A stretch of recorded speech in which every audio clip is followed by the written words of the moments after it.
మంచు విష్ణు ప్రధాన పాత్రలో తెరకెక్కిన సినిమా కన్నప్ప. ఎప్పటినుంచో వాయిదాలు పడుతూ వస్తున్న ఈ చిత్రం ఎట్టకేలకు ఈ శుక్రవారం ప్రపంచవ్యాప్తంగా ప్రేక్షకుల ముందుకు రానుంది. దీంతో చిత్ర బృందం ప్రమోషన్లలో బిజీగా పడుతుంది. ఇక హీరో విష్ణు కూడా వరుసగా ఇంటర్వ్యూలు ఇస్తున్నారు.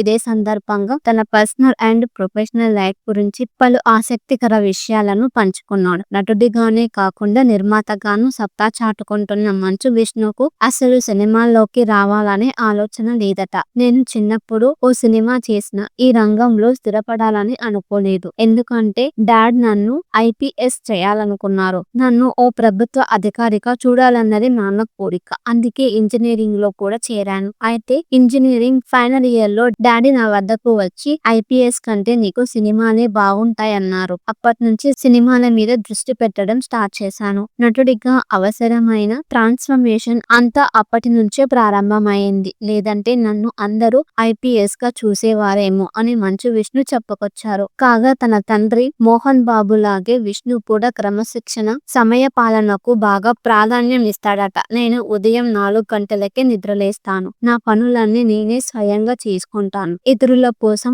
అసలు వెయిట్ చేయను. ఎన్ని పనులున్నా రాత్రి 10 లోపు ముగించుకొని నిద్రపోతాను. డే అంతా ఎంతో బిజీగా ఉన్న జిమ్ మాత్రం స్కిప్ కొట్టాను. అలాగే ఖాళీ టైం దొరికితే క్రికెట్, బాస్కెట్ బాల్ ఆడతాను. క్యాంపస్ లో నేను బాస్కెట్బాల్ కెప్టెన్ కూడా. ఆటలపై ఆసక్తితో మార్షల్ ఆర్ట్స్ లో ట్రైనింగ్ తీసుకున్నాను. లాస్ ఏంజల్స్ లో స్టంట్ మ్యాన్ గా కూడా పనిచేశాను. ఆ అనుభవంతోనే కన్నప్పలో కొన్ని యాక్షన్ సన్నివేశాలు నేనే స్వయంగా డిజైన్ చేశాను అని చెప్పుకొచ్చాడు మంచు విష్ణు.